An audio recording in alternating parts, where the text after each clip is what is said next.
les villageois ont le droit de gérer les forêts.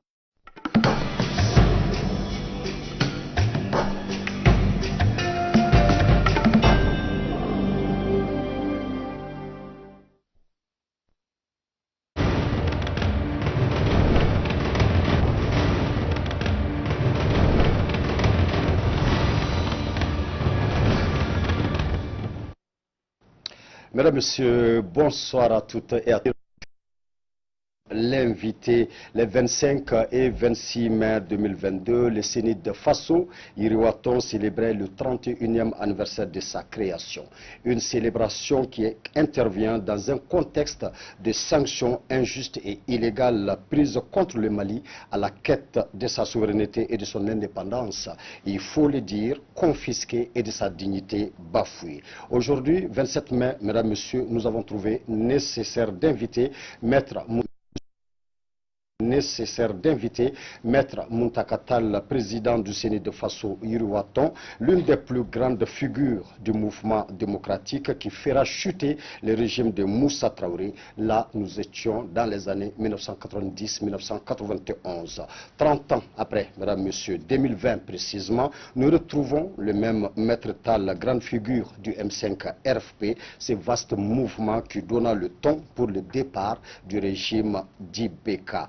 Et la suite est connue. Mesdames, Messieurs, ce soir, nous sommes avec Maître Muntakatal pour évoquer avec lui, entre autres, le contexte de la naissance du Sénid, le rôle de ces partis dans l'ancrage de la démocratie au Mali, le divorce entre les citoyens et les politiques, la marche de la transition en cours, le Mali et la CEDEAO, et enfin, la crise au sein du M5 RFP.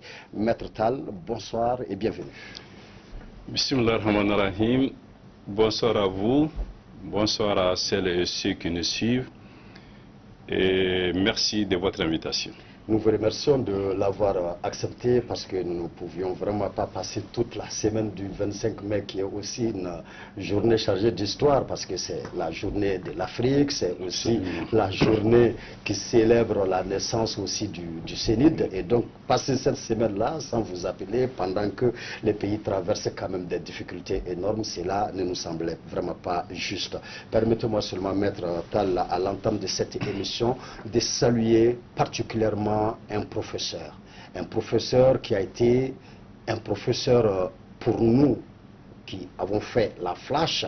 Il a été remarquable, il a été exemplaire. Je salue ici le professeur Lamine Boubacar Traoré, anthropologue de son état. Professeur, je sais que vous nous suivez ce soir. Merci pour tout ce que vous avez fait pour nous. Merci une fois de plus.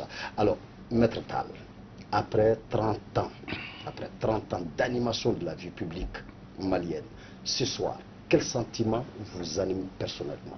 Regret, satisfaction, échec? Merci. Vous venez de citer Lamine Traoré, un homme de grande qualité, avec qui j'ai travaillé quand j'avais en charge l'enseignement supérieur et la recherche scientifique. Et je ne peux que me joindre à vos hommages, parce que j'ai découvert une sorte d'orfèvre dans son domaine. Merci.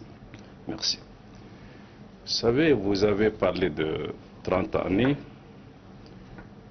La création du Sénid, le Congrès national d'initiative démocratique Faso Iriwaton, est presque concomitant avec l'instauration de la démocratie pluraliste au Mali. Pour les jeunes qui nous écoutent, c'est-à-dire ceux qui sont nés en 1991 et après, il faudrait peut-être, pour qu'ils comprennent un peu le sens de votre question, leur dire un certain nombre de choses. Vous savez, la liberté pour l'homme, c'est comme l'oxygène pour l'être humain. On ne peut pas vivre sans liberté. En tout cas, vivre pleinement sans liberté. Quand on dit cela, et pour qu'ils comprennent bien, il faudrait peut-être rappeler que quand nous nous engagions dans la lutte pour l'instauration du pluralisme démocratique, nous vivions sous l'empire du parti unique et constitutionnel, l'UDPM, l'Union démocratique du peuple malien. Dites aujourd'hui à ces jeunes que s'ils le souhaitent ou pas, ils soient tous militants du CENI de Faso-Riwaton, militants de l'ADEMA, du RPM et d'un autre parti, et qu'ils n'ont pas le choix de faire un autre choix, et qu'ils n'ont pas la possibilité de faire un autre choix. Ça peut leur permettre peut-être de comprendre un peu le sens du combat que nous avons mené. Parce qu'en ce temps, pour sortir du Mali, il faut un visa de sortie. Il fallait. Pour avoir un travail, il fallait un certificat de militantisme, etc., etc. Mais dites également à ces jeunes qu'il n'y a pas bien longtemps, ils n'ont pas connu, il n'y avait qu'une seule chaîne de télévision au Mali qui émettait à des heures fixes et tout le monde était obligé de regarder. Mais bien avant, on n'écoutait que Radio Mali à des heures fixes, à moins d'avoir un transistor à l'époque de première génération avec des ondes courtes. Alors aujourd'hui, ils téléphonent dans la rue, ils regardent tout ce qu'ils veulent, mais c'est tout cela, la liberté et l'épanouissement de l'homme. Maintenant, 30 années après, ce serait un mensonge que de dire que tout va bien. Mais ce serait également faux de dire que rien n'a changé. Il y a eu des acquis incontestables, il y a eu beaucoup de défaillances et parfois des trahisons. Nous pourrions en parler si vous le souhaitez. Pour ma part, je suis assez fier de ce qui a été fait, mais je suis également très critique vis-à-vis de celles et de ceux qui ont dévoyé nos idéaux, avec lesquels on l'a découvert au fil du temps, nous n'avons pas les mêmes objectifs. C'est ça la vérité historique. Mais nous aurons d'autres occasions peut-être de développer ces points. Justement, nous l'avions annoncé, nous allons parler d'abord du contexte, même de la naissance du CENI, d'où vous avez déjà parlé à peu près ou un peu de ce contexte-là, sur le plan des libertés individuelles et collectives. Mais le CENI est né dans quel autre contexte? Vous savez, nous étions un certain nombre d'initiateurs qui pensaient que le développement personnel et le développement de la nation elle-même ne pouvaient se concevoir que dans un cadre de liberté, qui pouvait permettre de poser le socle d'un État moderne, porteur d'un mieux-être individuel et collectif. Dire cela aujourd'hui relève d'une banalité. À l'époque, il y avait des risques majeurs à prendre pour oser s'engager dans cette voie. C'est pour cela que pendant très longtemps, juste après les indépendances d'ailleurs, ceux qui ont contesté l'Union soudanaise, ceux qui ont contesté le CMLN, le Comité militaire de libération nationale, pendant 10 ans qui a tout verrouillé, ceux qui ont contesté le parti unique étaient le plus souvent des clandestins. Ils menaient une action clandestine de contestation le plus souvent en dehors des frontières. À l'interne, il n'y avait pas un mouvement structuré et connu, mais des syndicats, des étudiants, des artistes ont posé un certain nombre de jalons qui se sont emboîtés les uns dans les autres. Mais il est arrivé un moment où certains se sont dit que la clandestinité avait des limites.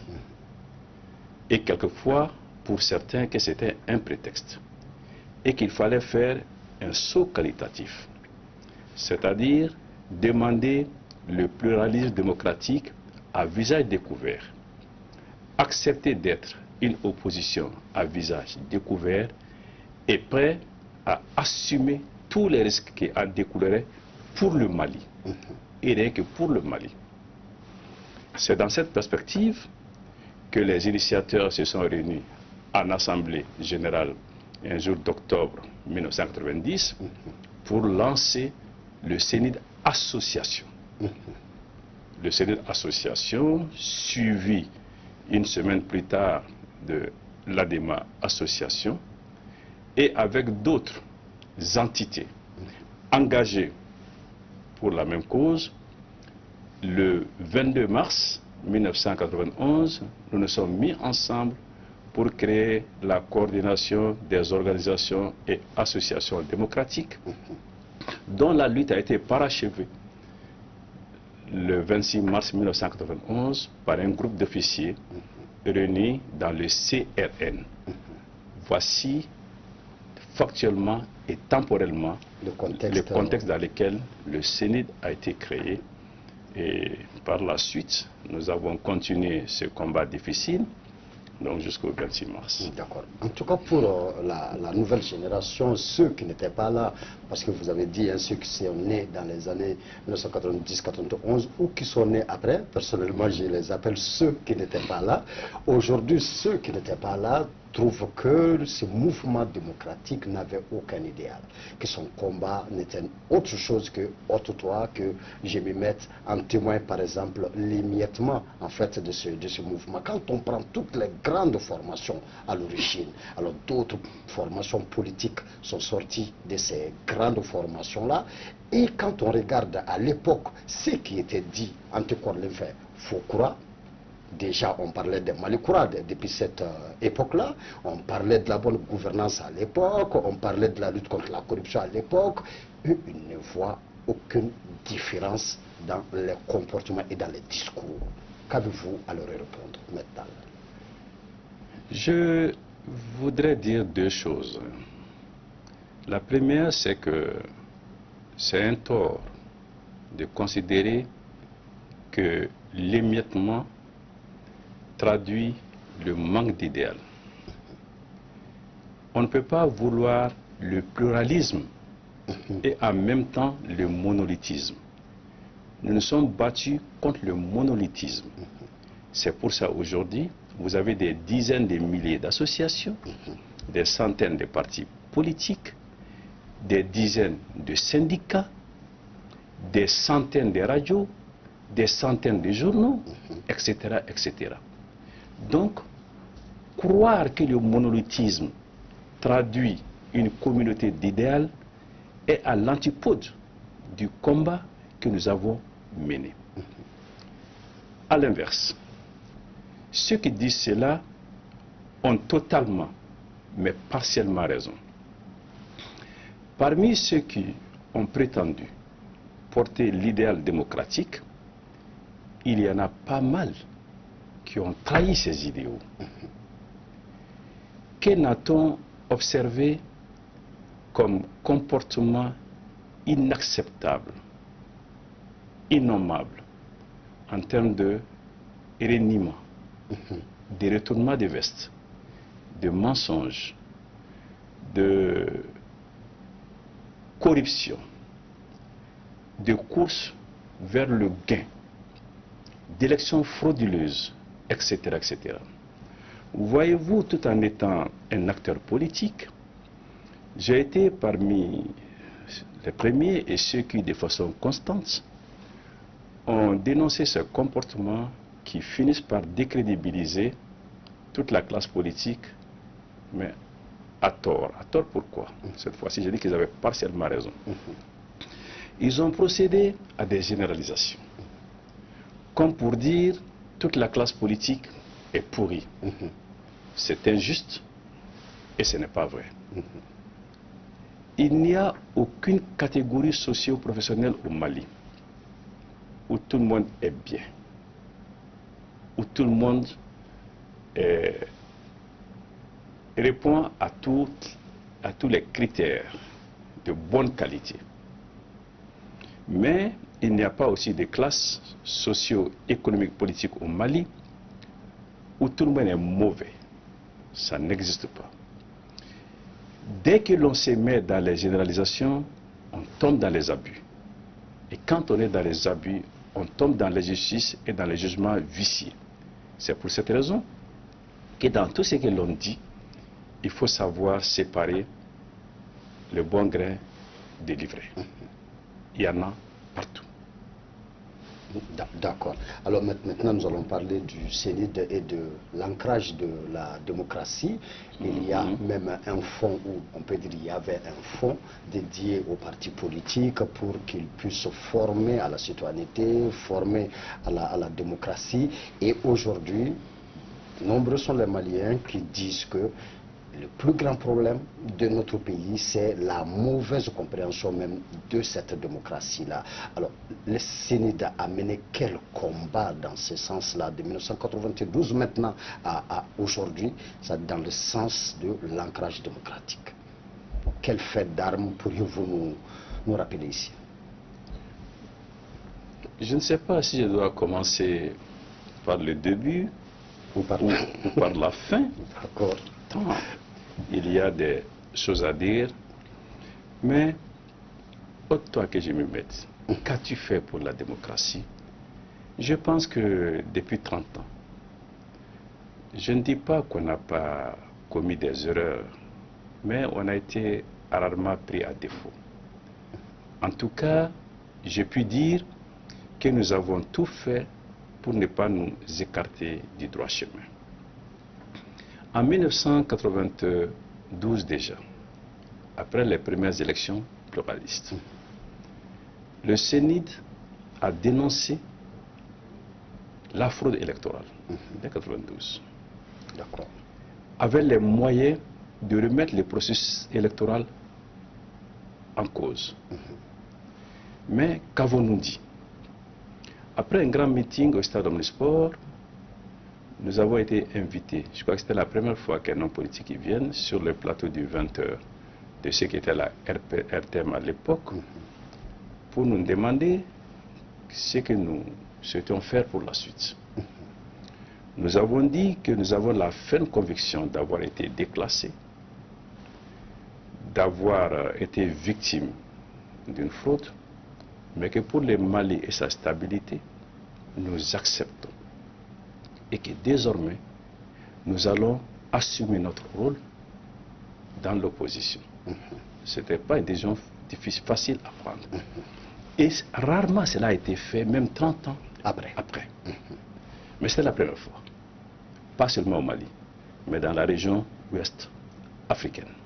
Cela vous a valu même des honneurs. Des honneurs d'Amérique. D'inviter là-bas où je suis citoyen d'honneur de San Francisco.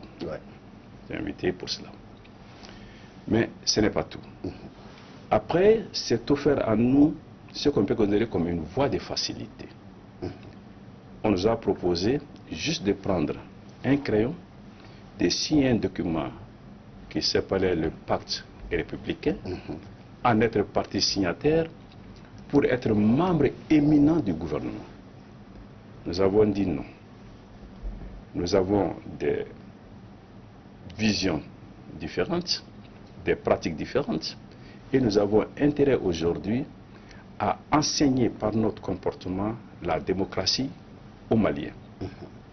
Que ceux qui ont été déclarés gagnants gouvernent, nous allons nous assumer dans l'opposition. C'était une pédagogie, mais une pédagogie chère payée. Chère payée parce que nous avons connu toutes sortes de répressions. Répressions physiques, avec de multiples arrestations et des déportations à l'intérieur du pays. Répressions administratives où nos cadres ont été écartés de tout. Le jour où la première alternance, ou en tout cas les premiers changements à la tête de l'État s'est opéré, et que Amadou Toumani Touré a été proclamé président du Mali, le CENID n'avait aucun cadre assumant la plus petite des responsabilités sur l'ensemble de l'étendue du territoire malien. Or, chacun savait, nous étions réputés être la pépinière des cadres du Mali à l'époque. C'était quand même assez bizarre. À l'Assemblée, nous sommes allés, nous avons dit nous allons jouer notre rôle pleinement. Et figurez-vous que c'est en ce moment que toutes les premières initiatives parlementaires d'envergure ont été prises. Les premières questions orales, les premières questions écrites, les premières motions de censure, les premières propositions de loi sur le chef de l'opposition parlementaire, sur la légalisation du mariage religieux, sur la double nationalité pour les Maliens et autres. Donc, nous sommes engagés dans cette voie, dans les conditions que je viens de décrire. Mais nous sommes également efforcés à faire jouer au CENID un rôle, précisément ce que vous dites, en faisant la promotion des femmes et des jeunes. Et aujourd'hui, le CENID est le seul parti à avoir fait élire à l'Assemblée nationale 2 fois de suite les 2 plus jeunes députés à l'Assemblée nationale et les 2 plus jeunes maires au Mali. Pas évident. Nous l'avons fait. Lors de l'élection contestée de 2013, je crois, nous avions une parité complète en termes de députés élus à l'Assemblée nationale entre hommes et femmes.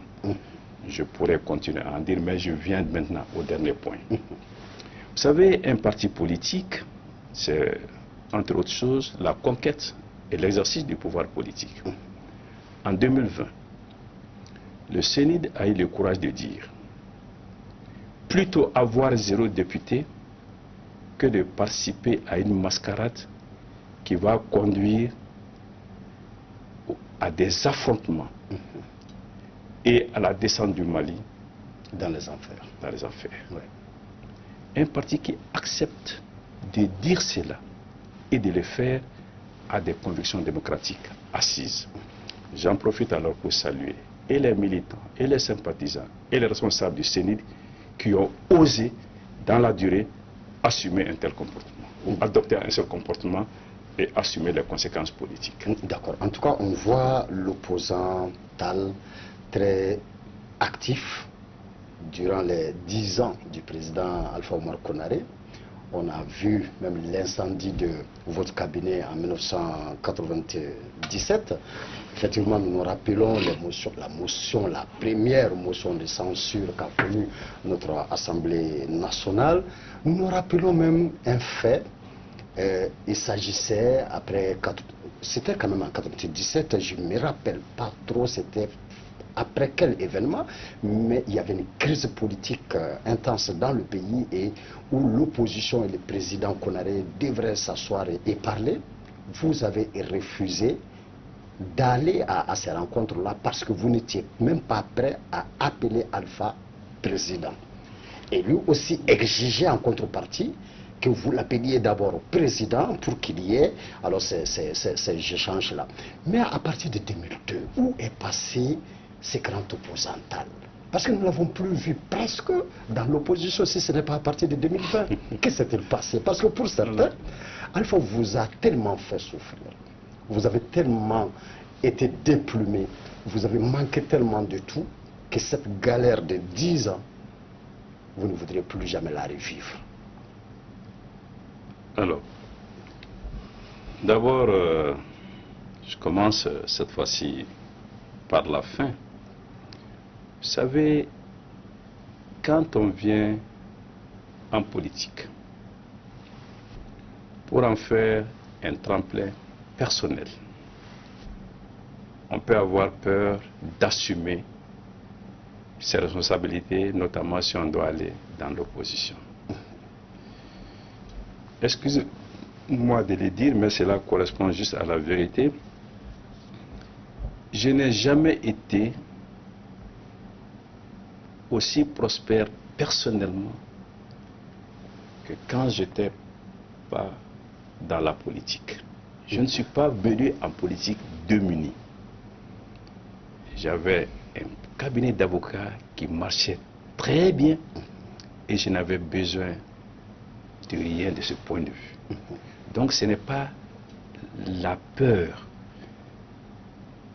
de gagner ou de manquer des ressources qui peut dicter un comportement pour quelqu'un qui a fait volontairement le choix du peuple. Alors que rien, quand je dis rien, vraiment rien ne l'obligeait. Au contraire, il y avait d'autres voies beaucoup plus faciles auxquelles j'ai volontairement renoncé à cause des convictions que je continue à porter. Dieu fasse que je ne me dédise jamais. En 1997, nous avons déposé une motion de censure, effectivement. À l'époque, c'était Ibrahim Boubacar Keïta, paix à son âme, le Premier ministre, pour dire l'incapacité du gouvernement à organiser des élections, incapacité adossée à une volonté politique de frauder. Nous savions que la motion allait être rejetée, mais nous savions que nous allons prendre le peuple malien à témoin. Les choses sont passées comme nous l'avons indiqué, l'Assemblée a été dissoute, les élections ont été faites dans les conditions que nous savons avec deux candidats, Konaré et Maribatrou Djabi, avec le résultat que nous connaissons, 95 ou 80%. Et nous avons donc dit, nous ne reconnaissons pas l'élection, nous ne reconnaissons pas les seconds mandats. Et que pour nous, Alpha Omar Konaré n'était plus le président, mais l'ancien président. C'est dans ce contexte qu'est intervenu ce qui vient d'être dit, notre refus des scènes anecdotiques à Koulouba. J'en parle beaucoup dans un livre qui va apparaître très prochainement. Et nous avons pleinement assumé notre rôle d'opposant. En 2002, le contexte politique a changé. Nous sommes rentrés avec le président Touré dans le consensus. Et nous étions partie prenante. Mais ce consensus ne devait pas nous amener à nous régner, à cesser d'être nous-mêmes. Et quand Ibrahim Boubacar Keïta a été élu, nous avons été appelés au gouvernement. Mais prenez deux faits importants pour dire que nous n'avons pas varié. Depuis plus de 20 ans, je présente mes vœux à la presse. Et c'est à cette occasion, j'affirme, je passe au crible la situation de l'année écoulée et je trace des perspectives. Vous regarderez, nous n'avons jamais varié en tant que Sénat. Toujours les mêmes convictions affirmées et réaffirmées, des mêmes causes défendues au gouvernement comme en dehors. Au gouvernement comme en dehors. D'ailleurs, ce n'est pas seulement en 92 que nous avons dit que nous n'allons pas au gouvernement. Il est rare de voir un parti demander à quitter le gouvernement. Nous l'avons fait. Et refuser de rentrer au gouvernement. Nous l'avons fait. Les deux, 4 fois. 4 fois. Donc, nos convictions ne sont pas liées à nos positions du jour. Mais j'ai dit aussi aux militants du Sénat, vous savez, l'opposition n'est pas une vocation. C'est même la conséquence à tirer d'un échec. Vous allez à des élections, vous perdez, normalement vous êtes dans l'opposition, sauf s'il y a un certain nombre de compromis politiques à trouver en raison des circonstances. Mais quand on est également au pouvoir, on assume pleinement, loyalement, jusqu'au bout. C'est ce que nous avons fait quand nous avons été aux affaires et quand nous avons été dans l'opposition, nous avons assumé, mais dans les deux cas, nous ne nous sommes pas réunis en tant que parti politique.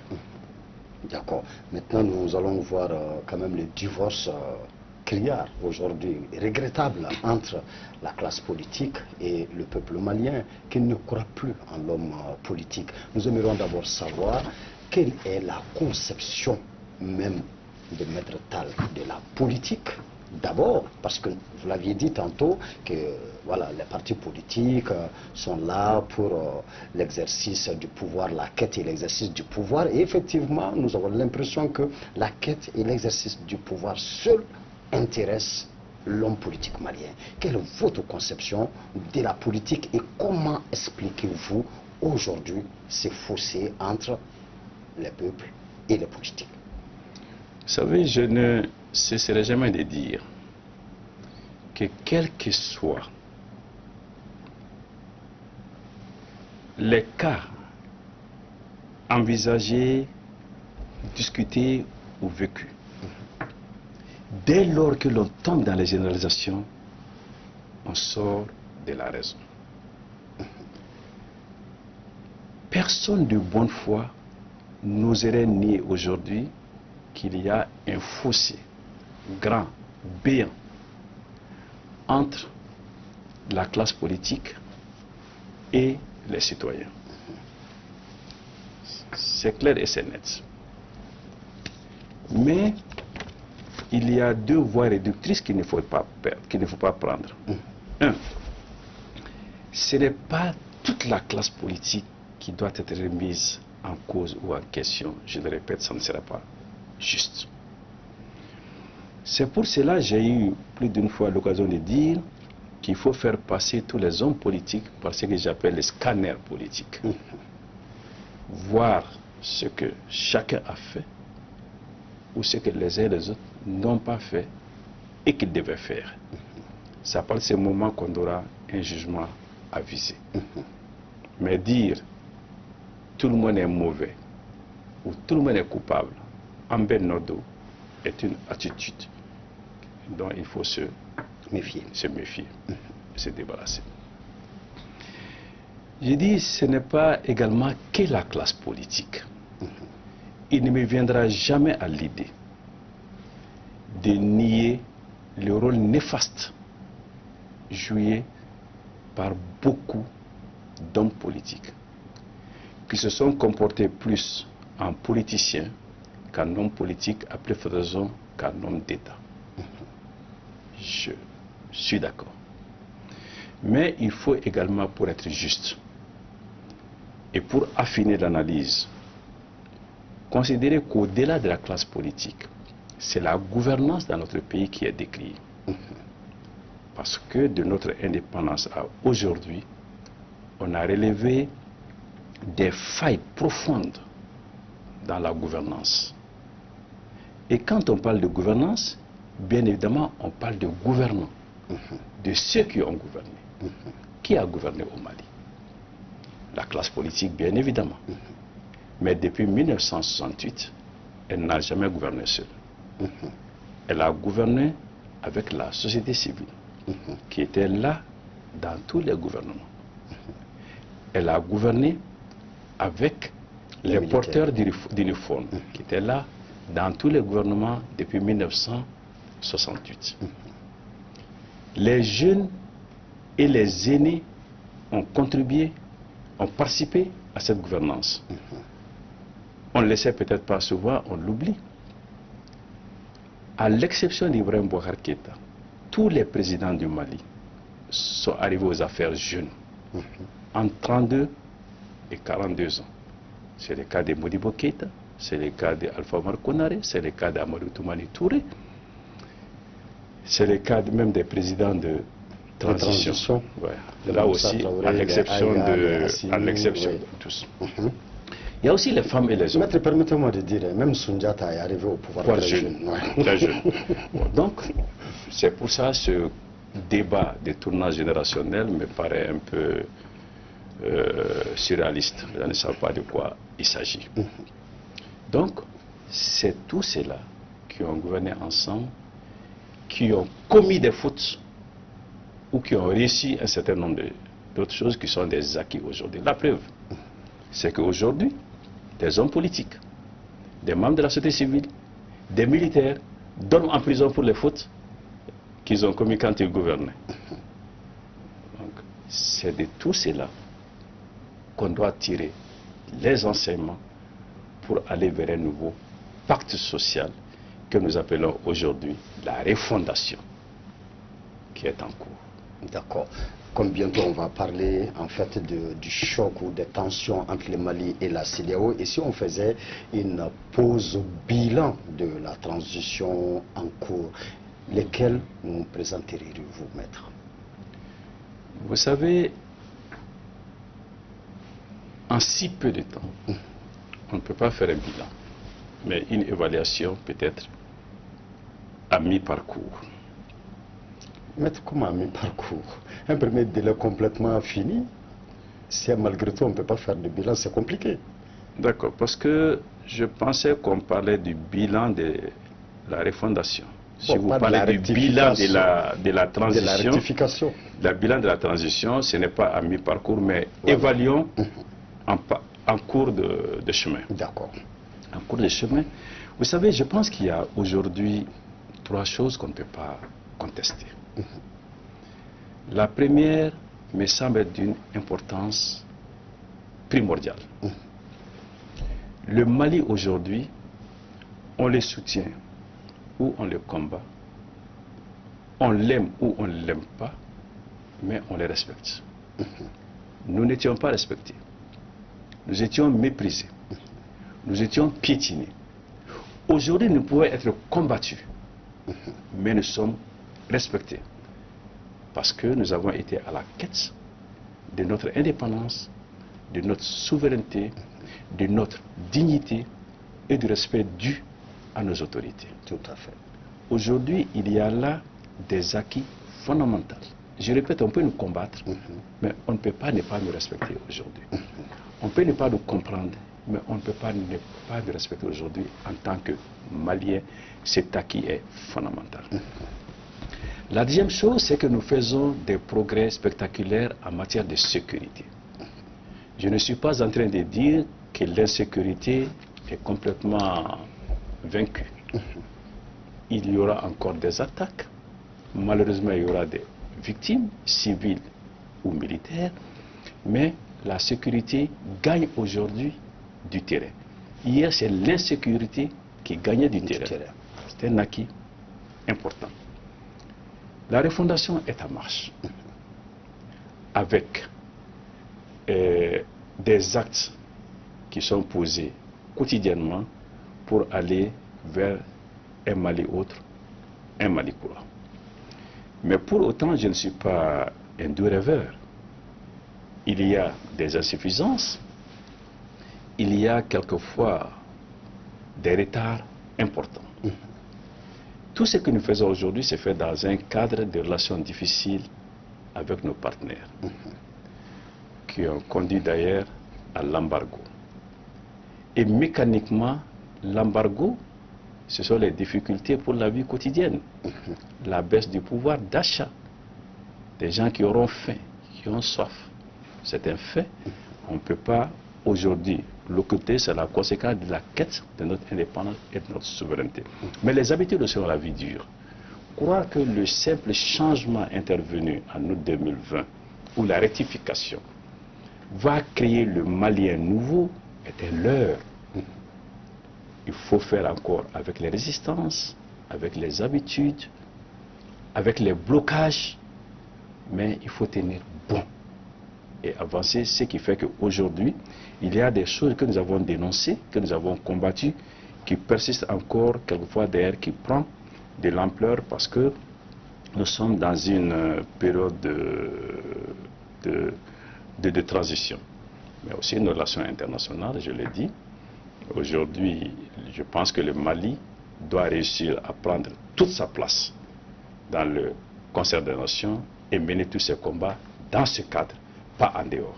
Mais sur cette thématique, est-ce qu'on ne peut même pas parler d'échec de cette transition-là? Par exemple, la lutte contre la corruption, qui est quand même une grande aspiration du peuple malien, Maître Tall. Et nous ne voyons quasiment rien sur ce plan-là. Il y a aussi le dossier des martyrs du M5.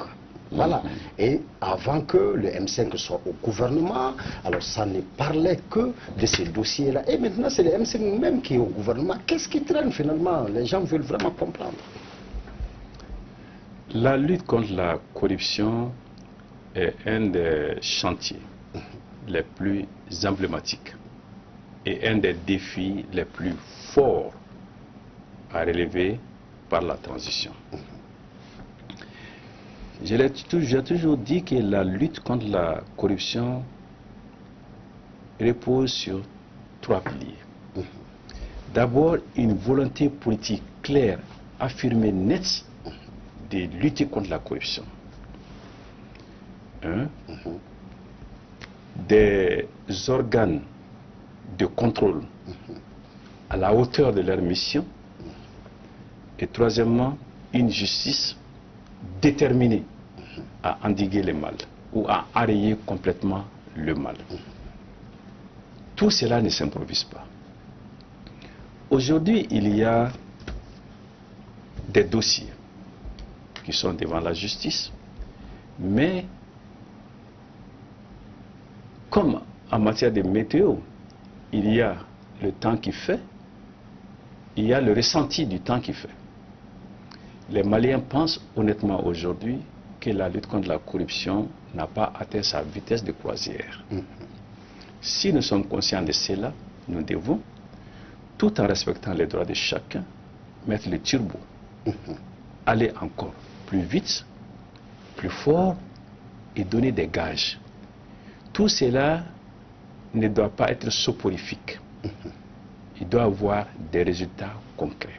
Parce que dans un pays pauvre comme le Mali, chaque fois que l'on se permet de détourner des dizaines, des centaines, voire des milliards, c'est qu'une seule personne prend la part des dizaines de personnes qui restent sans manger 3 fois dans la journée, qui perdent des emplois.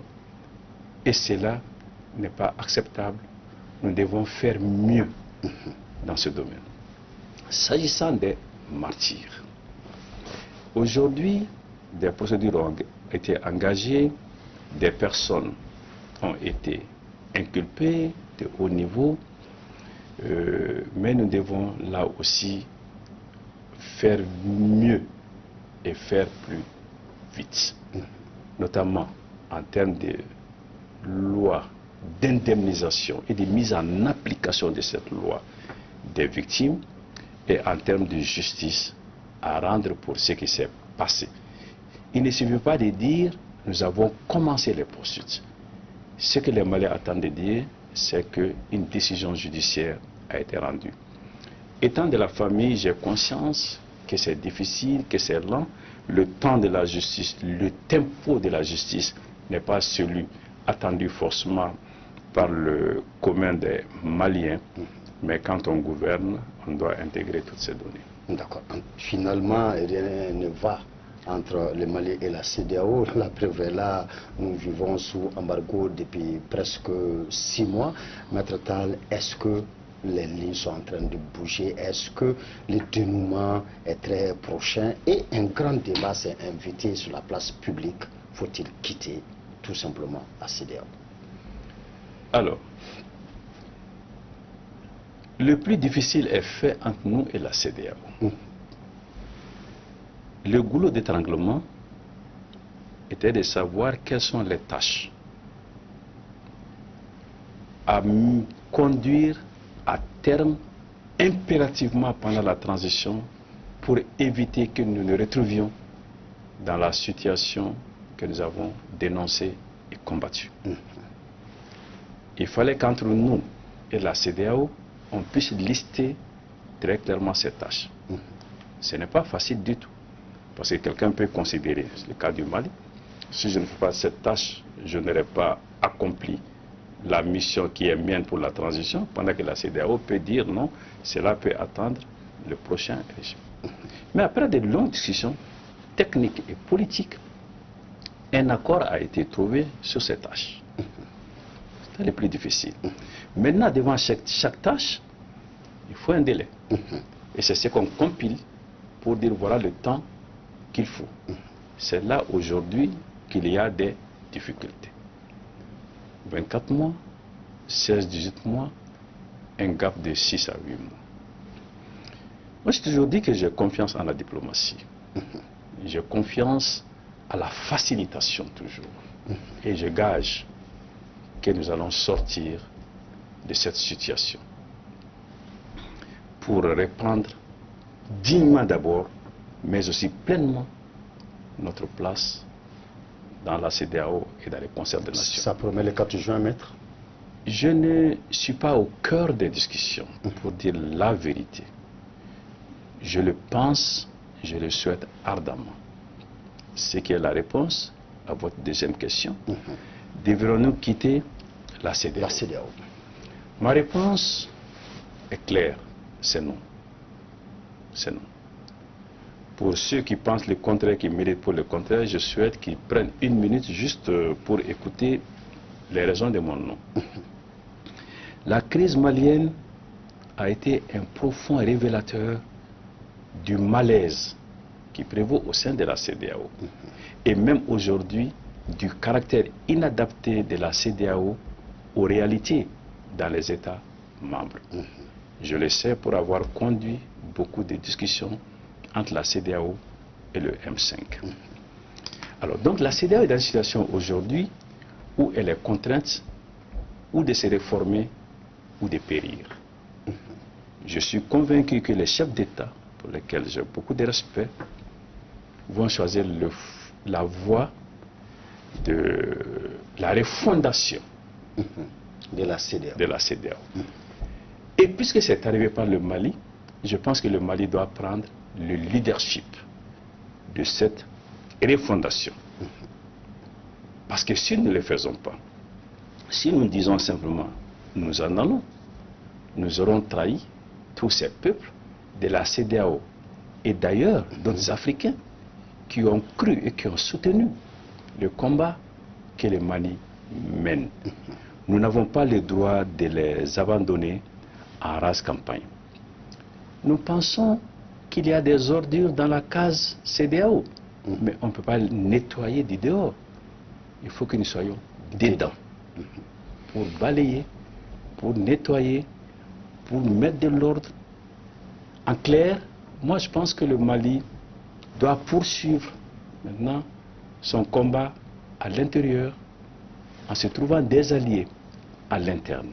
Et l'outil pour moi, c'est ce que j'appelle les critères de convergence démocratique et républicaine. J'en parle depuis bientôt une décennie. Au sein de l'UMOA, par exemple, il y a les critères de convergence économique, où on interdit au pays de dépasser une certaine masse salariale, un ratio masse salariale budget, un niveau d'inflation, etc. Je pense qu'au niveau de la CEDEAO aujourd'hui, nous devons avoir ces critères de convergence républicaine qui pourraient porter sur le renouvellement des mandats, qui pourraient porter l'organe unique de gestion des élections que nous faisons ici, nous pouvons le faire au plan communautaire, qui pourrait porter d'abord pour que la voix des peuples soit entendue par l'élection et non la désignation des députés. Il y a beaucoup d'autres propositions dans ces cadres. Nous devons mener ce combat en tant que Mali, en lien avec les autres pays de la CEDEAO, dans une discussion franche et sincère. Et je pense que nos chefs d'État verront les enjeux et seront à la hauteur de ces enjeux. D'accord. En tout cas, le 5 juin 2020, nous avons vu un grand rassemblement à Bamako ici, et un rassemblement organisé par un vaste mouvement appelé les M5 RFP, qui rassemblait presque tous les bords, des socialistes, des capitalistes, des libéraux, gauche, droite, centre, les verts, tout le monde se trouvait dans ce mouvement-là. Et aujourd'hui, ce mouvement connaît une crise profonde en son sein. Est-ce que cette crise n'était-elle pas prévisible déjà? Si oui, qu'est-ce qui a été fait pour l'empêcher de se produire? Vous savez, quand le M5 a été porté sur les fonds baptismaux, quand on a vu les premières manifestations, les personnalités qui composaient ce mouvement, beaucoup se sont dit c'est un pari impossible à tenir. C'est une organisation hétéroclite. C'est vrai que nous avons des parcours différents, c'est très clair, parfois contradictoires. Certains s'étaient affrontés dans une vie antérieure.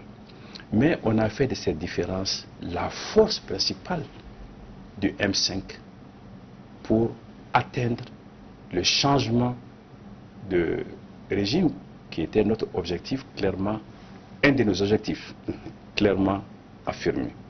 Parce qu'il y avait un ciment très fort. Nous craignons que le Mali ne disparaisse en tant qu'État, en tant que République, en tant que démocratie, pire, en tant que nation. Cela nous a fortement liés, on y est arrivé. Aujourd'hui, il y a autre chose d'aussi fort. Parce que si nous ne réussissons pas à réussir la refondation, tout ce que nous avons craint va venir multiplier par X. Donc il y a encore un lien. Or, il se trouve malheureusement aujourd'hui qu'il y a une crise que je n'ai pas besoin de révéler ici, elle est sur la place publique. Des camps s'affrontent très clairement, avec de bons ou peut-être de mauvais, de bonnes ou peut-être de mauvaises raisons.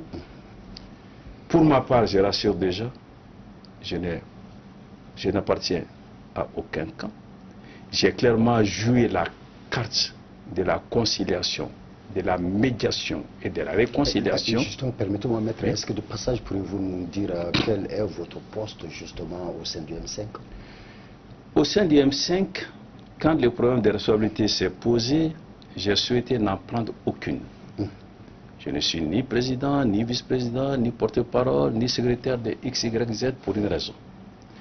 Parce qu'on était hétéroclites, on était quotidiennement exposé à l'implosion. Et il fallait qu'il y ait des personnes pour essayer à tout moment de raccommoder, de réconcilier, d'éviter l'implosion. Personne ne m'a mis en mission, je me suis mis en mission pas seul pour faire ce travail. Et si jamais je prenais une responsabilité, j'aurais été moins efficace pour faire ce travail. Et je pense qu'il n'est pas moins méritant que d'autres. Mais il y a une deuxième chose qui est importante. Quand on mène un tel combat, il faut s'attendre à tout. Pour réussir l'objectif, les objectifs, il faut réfléchir, il faut concevoir, il faut écrire, il faut convaincre. Cela ne se fait pas forcément sous les feux des projecteurs. Certains au M5 ont été commis à cette tâche, d'autres étaient commis à la communication, d'autres étaient commis à l'action. C'est par une sorte de synergie, de musique bien ordonnée que nous avons réussi. Donc moi, je me suis commis dans les missions de conciliation et de réconciliation sans aucune autre responsabilité particulière au niveau du M5. Maintenant, pour arriver à la crise, je suis convaincu qu'elle est difficile aujourd'hui, elle est profonde, elle est sur la place publique, mais il faudrait que nous puissions la résorber parce que nous avons une double mission aujourd'hui. Il nous faut tout faire pour réussir la transition. Nous avons des partenaires, l'ex-CNSP, la branche militaire de la transition, en constitution la branche civile. Si l'un faiblit, l'autre sera unijambiste. Donc il faudrait que nous tenions compte pour la réussite de la transition. Mais il faudrait aussi que nous tenions compte de l'après-transition. Car si demain, quelqu'un qui ne porte pas nos valeurs, qui ne se reconnaît pas en cette transition, côté civil ou côté militaire, pour se mettre ensemble et faire en sorte que de façon transparente, quelqu'un qui est porteur de ces idéaux soit démé aux affaires, tout ce qui a été fait sera remis en cause et le Marie-Croix sera un rêve brisé. C'est ce qu'il ne faut pas. Et devrions-nous s'attendre à une candidature du M5 RFP à la présidentielle prochaine? Il faut y travailler, c'est une des conditions sine qua non pour poursuivre le travail. Parce que les tâches de la refondation, je le dis, certaines ont été retenues pour être appliquées dans les 24 prochains mois, mais il y en a d'autres qui vont attendre 1 ou 2 ou 3 mandats. Et personne d'autre que celui qui croit aux idéaux, que celui qui croit au projet pour conduire cette mission. Et c'est pour cela que le M5 a l'obligation impérieuse de trouver en son sein un candidat qui sera accepté et qui demain pourrait poursuivre la mission entamée par la transition. Pour d'autres aussi, que le M5 soit dans le gouvernement, c'est comme s'il devenait à la fois juge et parti. Pour eux, en fait, le M5 est un mouvement de veille citoyenne et doit rester comme tel. Non, c'est une erreur. Moi, j'en parle d'autant plus à l'aise que il y a 30 ans, quand le Sénat d'association s'est réuni en congrès, c'est de cet anniversaire que nous parlons, nous avons dit, on ne peut pas avoir fait tout ça et avoir peur de gouverner et de mettre en application nos valeurs et nos idéaux. Mais 2, il faut des gardiens du temple, une sentinelle vigilante qui est demeurée le Sénat d'association, et le Sénat de façon a été créé pour aller à la conquête du pouvoir et mettre en application les valeurs et les idéaux du CNID association. Nous nous retrouvons aujourd'hui à peu près dans la même configuration. Il faudrait qu'au niveau des M5, qu'on n'ait pas peur d'assumer le pouvoir, parce que les gens croient que le pouvoir, ce sont les délices. Mais le pouvoir, pour quelqu'un qui veut vraiment servir, c'était fardeau. Un jour, j'ai rencontré un homme très connu au Mali, avec qui j'avais des relations assez particulières. Et je le vois avec un de mes amis, de ses beaux-frères, qui le voit, qui dit, mais, je ne le cache pas, c'est Béchel Gologo. Il dit, mais Gologo, tu grossis, hein? Il dit, mais écoute, moi je ne suis pas aux affaires, hein? Ouais. Voilà, c'est tout dire. C'est tout dire. Donc, nous devons avoir peur d'assumer des responsabilités, mais nous devons avoir une cellule de veille démocratique et républicaine. D'accord. Je profite justement de ces petits moments pour faire voilà, un grand salut à mon général 1000 étoiles, Magma Gabriel Konaté, parce que nous arrivons au terme quasiment de cet entretien. Maître Tal, c'est lui qui a l'habitude de dire aux invités de regarder vraiment dans la caméra, de faire face aux Maliens et de leur dire un dernier mot qui doit vraiment travailler. Alors, vous savez, le Mali, les Maliens, nous sommes héritiers des bâtisseurs d'empire. Nous avons une histoire particulièrement riche et palpitante. Mais on ne mériterait pas de nos ancêtres en rappelant simplement leur hauts faits, en disant que le Mali a été grand. Il faut que nous travaillions pour que le Mali reste grand, que le Mali soit plus grand. Or, la vérité est qu'il n'y a pas si longtemps, le Mali était par terre piétiné. Nous devons le relever, nous devons le maintenir debout, nous devons le pousser au firmament des nations. C'est de cela qu'il s'agit aujourd'hui et c'est ça le combat, le sens ultime de la refondation. Il y aura des difficultés, il y aura des souffrances, mais il faut qu'il y ait aussi des raisons d'espérer. C'est à cela que nous invitons les Maliennes et les Maliens à laisser de côté les petites divergences, à prendre ensemble en main la nation malienne dans sa diversité de toute nature, diversité géographique, diversité culturelle, diversité ethnique, diversité religieuse, diversité politique, pour en faire une vraie nation. Une vraie nation, c'est la somme des divergences, une commune volonté de vivre ensemble, mais de vivre ensemble fort, prospère et réconcilié. Puisse Allah subhanahu wa ta'ala insuffler en tous les Maliens cet amour de ce pays et cette volonté d'être ensemble pour le Mali Koura et pour le Grand Mali. Je vous remercie infiniment. Merci, Maître Tal, d'avoir accepté notre invitation et d'avoir bien voulu répondre à toutes nos questions. Mesdames, Messieurs, c'était Politique, l'invité qui recevait ce soir Maître Muntaka Tal, président du parti CNID Faso Irouaton, membre du M5 RFP. Et avec lui, nous avons évoqué le contexte de la naissance du parti CNID, la contribution du CNID dans l'ancrage de la démocratie au Mali. Nous avons fait un bilan à mi-parcours de la transition, s'il faut quitter la CEDEAO ou non, et comment alors résoudre cette crise qui est aujourd'hui au sein du M5 RFP. Merci à toutes et à tous de nous avoir suivis. Passez un excellent week-end. Au revoir.